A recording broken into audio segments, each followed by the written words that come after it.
Hello everyone, welcome to the class. Today we are going to read History Chapter 1, The Rise of Nationalism in Europe. Okay इससे पहले मैंने 5 video किए हैं, ये video number 6 है. Okay इस video में हम आपको ग्रीक वार ऑफ इंडिपेंडेंस के बारे में बताएंगे. ग्रीक क्या है? यूरोप की एक कंट्री थी. Okay earlier Greek was the part of Ottoman Empire. Ottoman Empire क्या है? एक ये मुस्लिम कंट्री है. ओके तो Greek was the part of Ottoman Empire. Greek क्या है? ऑटोमन एम्पायर का एक पार्ट था, उनके डोमिनेशन में था इन 15th सेंचुरी में. राइट. तो 1821 में धीरे धीरे ग्रीक लोगों के मन में नेशनलिज्म की फीलिंग डेवलप होनी शुरू हो गई. राइट. कैसे डेवलप हुई? When they analyze their past history they come to know earlier they were independent. जब उन्होंने अपनी हिस्ट्री को एनालाइज किया तो उन्हें ये पता लगा कि पहले क्या थे, वो स्वतंत्र थे, लेकिन अब क्या है? मुस्लिम डोमिनेशन उनके ऊपर है. Now they wanted to get rid of Muslim domination. अब वो मुस्लिम डोमिनेशन से छुटकारा पाना चाहते थे. Okay Greek people also got support from other Greek people living in exile. जो ग्रीक के जो लोग दूसरे देशों में रहते थे उन लोगों से भी ग्रीक के लोगों को हेल्प मिला. ओके उनकी नेशनलिज्म की फीलिंग डेवलप करने में. और इसके अलावा यूरोप की जो दूसरी कंट्रीज थी उनसे भी ग्रीक के लोगों को हेल्प मिली नेशनलिज्म की फीलिंग क्रिएट करने के लिए. राइट. जितने भी पोएट हैं, आर्टिस्ट हैं, ठीक है, उन्होंने different types of poem, imaginary cartoons okay बनाए. किस लिए बनाए? ग्रीक के लोगों में, ग्रीस के लोगों के मन में नेशनलिज्म को डेवलप करने के लिए. एक इंग्लिश पोइट का नाम भी इसमें बताया गया है. इंग्लिश पोइट जिनका नाम था लॉर्ड बायरन. नाम क्या था बेटा? Lord Byron. ओके उन्होंने क्या है? फंड कलेक्ट किए और वार में गए. Later on he went to the war. Okay in the war due to fever he died in 1824. 1824 में फीवर के कारण वो मर गए. उसके बाद at last the treaty of Constantinople. Treaty का नाम क्या है? Treaty of Constantinople of 1832 recognize Greek as an independent nation. ठीक है बेटा, समझ गए? तो अब हम आपको ग्रीक वार ऑफ इंडिपेंडेंस के बारे में बताएंगे. तो आप समझ गए होंगे ग्रीक वार ऑफ इंडिपेंडेंस. ठीक है, तो ग्रीक वार ऑफ इंडिपेंडेंस में हम आपको बताएंगे. फर्स्ट पॉइंट है आपका, earlier Greek was the part of Ottoman Empire. Greek क्या है? ऑटोमन एम्पायर का पार्ट था. कब? In 15th century. The nationalist feelings were wide spread among Greek people. Greek लोगों के मन में नेशनलिज्म की फीलिंग क्रिएट होनी शुरू हो गई. ठीक है, 1820 के बाद. When Greek people analyze their history they come to know earlier they were independent and now they are under Muslim domination. जब उन्होंने अपनी हिस्ट्री को एनालाइज किया तो उन्हें पता लगा कि पहले क्या थे? वो स्वतंत्र थे, लेकिन अब क्या है? मुस्लिम डोमिनेशन के अंडर वो है. These people also got support from other countries. In people को दूसरी कंट्री से भी हेल्प मिला. ठीक है, और ग्रीक के लोग जो दूसरी कंट्री में रहते थे उन्होंने भी अपनी कंट्री के लोगों का साथ दिया. ठीक है, जितने भी पोएट हैं, आर्टिस्ट हैं, उन्होंने पब्लिक ओपिनियन क्रिएट किया, पोएम्स बनाए, ठीक है, ह्यूम्स बनाए, ताकि लोगों के मन में नेशनलिज्म की फीलिंग क्रिएट हो. नेक्स्ट पॉइंट है आपका, the English poet Lord Byron collected fund and went in war. ठीक है, फंड उन्होंने कलेक्ट किया और वार में गए. वहाँ वो फीवर के कारण वो मर गए. ठीक है, finally the treaty of Constantinople. कौन सी ट्रीटी है बेटा? ट्रीटी ऑफ कॉन्स्टेंटिनोपल, ध्यान रखना ये बात, क्योंकि 1 नंबर में भी आ सकता है treaty of Constantinople. Finally the treaty of Constantinople of 1832 recognize Greek as an independent nation. Right, समझ गए होंगे आप? ओके, नेक्स्ट टॉपिक है हमारा फ्रैंकफर्ट पार्लियामेंट। ये फ्रैंकफर्ट पार्लियामेंट क्या है? फ्रैंकफर्ट एक जगह का नाम है जो कि जर्मनी में है। राइट बेटा, फ्रैंकफर्ट क्या है बेटा? एक जगह का नाम है जो कि जर्मनी में है। तो जर्मनी में क्या है? फ्रैंकफर्ट पार्लियामेंट बनाया गया था। किसके द्वारा बनाया गया था? जर्मनी में जितने भी मिडिल क्लास के लोग थे, एजुकेटेड लोग थे, ओके, इन सभी लोगों ने अपना एक ग्रुप बनाया। ग्रुप बनाने के बाद फ्रैंकफर्ट में वो इकट्ठा हुए। फ्रैंकफर्ट जगह का नाम है, इसलिए फ्रैंकफर्ट में वो इकट्ठा हुए। और फ्रैंकफर्ट है कहाँ? Church of Saint Paul, church of Saint Paul के पास में है। वहाँ सभी लोग इकट्ठा हुए और उन्होंने वोटिंग की। ठीक है, उन्होंने वोटिंग की तो उनके वोटों के द्वारा 831 रिप्रेजेंटेटिव्स वर इलेक्टेड।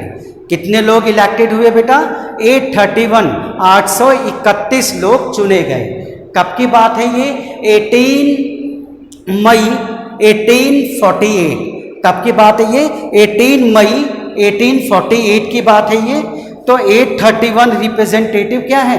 चुने गए और उन्होंने रिप्रेजेंटेटिव्स ने वो फ्रैंकफर्ट पार्लियामेंट में अपना स्थान लेने के लिए गए। जब वो चुन लिए गए तो वो उन्होंने फ्रैंकफर्ट पार्लियामेंट में अपना स्थान लेने के लिए वहाँ गए और फ्रैंकफर्ट में जाके ये 831 रिप्रेजेंटेटिव्स ने अपना एक नया कॉन्स्टिट्यूशन बनाया। मतलब जर्मनी का एक नया कॉन्स्टिट्यूशन बनाया। किसने बनाया? 831 रिप्रेजेंटेटिव्स। और ये कौन थे? Those who were elected by the people. ठीक है, और इसमें कौन से लोग शामिल थे? जर्मनी में जितने भी पॉलिटिकल ऑर्गेनाइजेशन है, जितने भी मिडिल क्लास के लोग थे, एजुकेटेड पीपल थे, ठीक है, इन्होंने आपस में ही वोटिंग किया और वोटिंग करने के बाद 831 रिप्रेजेंटेटिव्स इलेक्ट हुए। ठीक है बेटा, तो फ्रैंकफर्ट पार्लियामेंट में जाके इन रिप्रेजेंटेटिव्स ने अपना एक कॉन्स्टिट्यूशन बनाया। अब इस कॉन्स्टिट्यूशन को रिकॉग्निशन की ज़रूरत थी और रिकॉग्निशन कौन देगा? द किंग ऑफ प्रूसिया, क्योंकि प्रूसिया क्या है? जर्मन का बहुत ही पावरफुल स्टेट कॉन्फेडरेशन था उस समय। ओके, तो किंग ऑफ प्रूसिया नाम क्या था उनका? Frederick William fourth. Prussian king का नाम क्या था बेटा? Frederick William fourth. ओके, तो फ्रेडरिक विलियम फोर्थ से वो अब रिकॉग्निशन चाहते थे। ओके, किसका? कॉन्स्टिट्यूशन का, कि जो भी कॉन्स्टिट्यूशन उन्होंने बनाया, कॉन्स्टिट्यूशन को अब रिकॉग्निशन मिले। कौन रिकॉग्निशन देगा?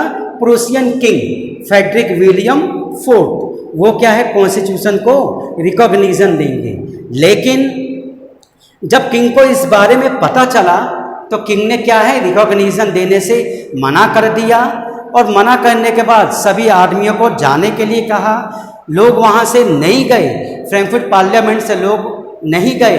तब एट लास्ट आर्मी बुलाई गई और सभी लोगों को वहाँ से भगा दिया गया, हटा दिया गया। राइट बेटा, तो अंत में हटा दिया गया और अंत में फ्रैंकफर्ट पार्लियामेंट के ऊपर बैन लगा दिया गया और कुछ समय के बाद फ्रैंकफर्ट पार्लियामेंट डिसॉल्व हो गया। तो इसी टॉपिक के बारे में हम आपको बताएंगे, फ्रैंकफर्ट पार्लियामेंट। तो फर्स्ट पॉइंट है इसमें, a large number of political association, जितने भी पॉलिटिकल एसोसिएशन हैं जर्मनी में, whose member were middle class people, political association के जितने भी मिडिल क्लास पीपल थे, ठीक है बेटा, कम टुगेदर, इकट्ठा हो गए वो, in the city of Frankfurt, Frankfurt city में वो इकट्ठा हुए, and decided to vote for German assembly, और उन्होंने जर्मनी का एक असेंबली बनाया। ठीक है, डिसाइड किया कि हमें जर्मनी का एक अलग से असेंबली बनाना है जिसमें कि सभी मिडिल क्लास के लोग भी शामिल हो। राइट, अपर क्लास के लोगों के लोग ना हो, सिर्फ मिडिल क्लास के लोग हो, जिसमें मिडिल क्लास के लोगों को बेनिफिट मिले, उनके साथ एक्सप्लॉइटेशन ना हो। तो इसीलिए जितने भी पॉलिटिकल एसोसिएशन हैं, उनके जितने भी मिडिल क्लास के लोग हैं वो फ्रैंकफर्ट में इकट्ठा हुए, ठीक है बेटा, और उन्होंने जर्मन असेंबली को फॉर्म किया। नेक्स्ट पॉइंट है ऑन 18, ध्यान रखना ये डेट, क्योंकि 1 नंबर में ये क्वेश्चन आ भी सकता है। ऑन 18 मई 1848 831 मेंबर्स, कितने member? 831 members were elected, 831 member elect हुए, क्योंकि वहाँ वोटिंग हुई, उन वोटों के द्वारा 831 मेंबर इलेक्ट हुए। ये जो मेंबर हैं they marched in a festival procession to take their place in Frankfurt parliament, ठीक है। अब वो फ्रैंकफर्ट पार्लियामेंट में अपना स्थान लेने के लिए गए, और ये फ्रैंकफर्ट पार्लियामेंट कहाँ है? In the church of Paul, ठीक है, in the church of Paul. Next point है बेटा आपका, दे ड्राफ्टेड आ कॉन्स्टिट्यूशन, वहां जाके उन्होंने क्या किया? अपना एक नया कॉन्स्टिट्यूशन बनाया, किसके लिए? जर्मनी के लिए। And they needed the recognition of the Prussian king, अब उन्हें क्या चाहिए? जब कॉन्स्टिट्यूशन बना दिया गया तो रिकॉग्निशन भी चाहिए, मान्यता भी चाहिए। मान्यता कौन देगा? प्रूसियन के किंग। क्यों? क्योंकि वो बहुत पावरफुल थे उस समय। और प्रूसियन किंग का नाम क्या था? याद रखना, ये फ्रेडरिक विलियम फोर्थ, ठीक है, वो प्रूसियन के किंग थे जिन्होंने फ्रैंकफर्ट पार्लियामेंट के कॉन्स्टिट्यूशन को मान्यता नहीं दी। इसके ऊपर भी क्वेश्चन आ सकता है, राइट बेटा। तो इन्होंने क्या है? मान्यता नहीं दी। The king did not give recognition, king ने ना ही फ्रैंकफर्ट पार्लियामेंट को रिकॉग्निशन दिया, ना ही 831 रिप्रेजेंटेटिव इलेक्ट हुए उनको मान्यता दिया, और ना ही कॉन्स्टिट्यूशन फॉर्म हुआ उनको मान्यता दिया, ठीक है। और जितने भी लोग थे फ्रैंकफर्ट पार्लियामेंट, उन सबको जाने के लिए कहा गया, हटाने के लिए कहा गया, लोग वहाँ से नहीं गए। एट लास्ट लोगों को भगाने के लिए, हटाने के लिए किंग कौन थे? फ्रेडरिक विलियम फोर्थ, किंग को क्या आर्मी बुलानी पड़ी, राइट बेटा। और eight last the Frankfurt parliament was band, और अंत में क्या है? फ्रैंकफर्ट पार्लियामेंट को बैंड कर दिया गया।